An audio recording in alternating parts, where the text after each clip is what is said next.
Hello everyone and welcome back to our discussion of Class 9 NCERT Social Science book Democratic Politics Chapter 1 Democracy. This is part 4 of the series. If you want to watch the previous parts, please click on the link below given in the description box. We will continue our discussion on features of democracy. We will now discuss the fourth and the last feature, that is rule of law and respect for rights. Let us try to understand this feature through the example of Zimbabwe. What happened in Zimbabwe was that there was this party named ZANU-PF with its leader as Robert Mugabe that led the freedom struggle against the whites and got independence in 1980. After that, what happened was till 2017, all elections were won by ZANU-PF only. The President Mugabe was popular but used unfair practices to win elections. Some of these were changed constitutions several times to increase president's power and also to make him less accountable to people. Can you identify the problem here? As in democracy, it envisages more and more accountability. But here in Zimbabwe's case, accountability of president was reduced, making the popular government undemocratic. Moreover, there was an attempt to expand powers of president to make it absolute, making the popular leaders autocratic in nature. Second, ZANU-PF hindered healthy functioning of opposition by disrupting its meetings and harassing its workers. Also, public protests and demonstrations against government were illegal. The government also limited the right to criticize the president by law.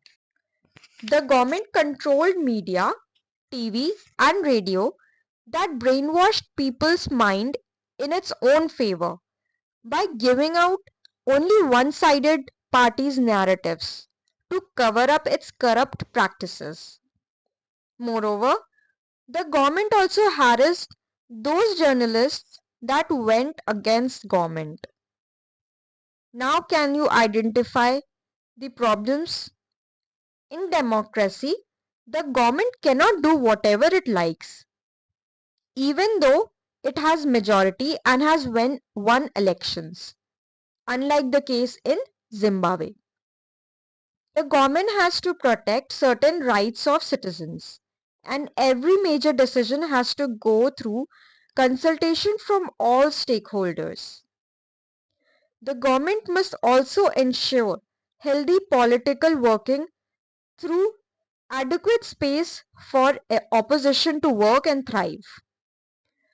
For this, the citizen must have the right to think, to have opinions, to form associations, to protest, and to take political actions.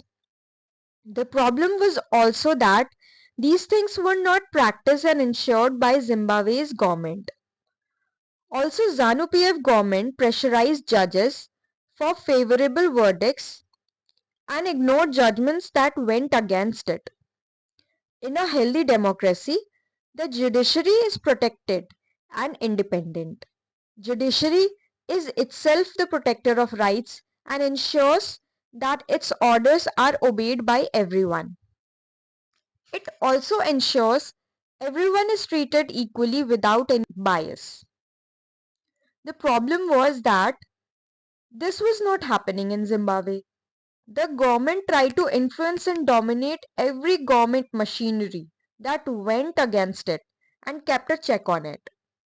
Thus, in a democracy, the constitution and the law assigned every office and position with certain rights and responsibilities. And to keep a check, these office holders are accountable not only to people but also to independent officials and departments. For example, judiciary keeps legislature accountable to people. Thus, in democracy, government rules within limits set by constitutional law and citizens' rights. For example, a violation of this can be seen in China as government restricted free flow of information through restriction on Google and Yahoo, denying citizens the basic right to information. We will stop here in this part 4. For part 5, please click on the link given in the description box below. If this video was able to add any value to your knowledge and understanding, please like, share, subscribe and comment. Thank you for watching.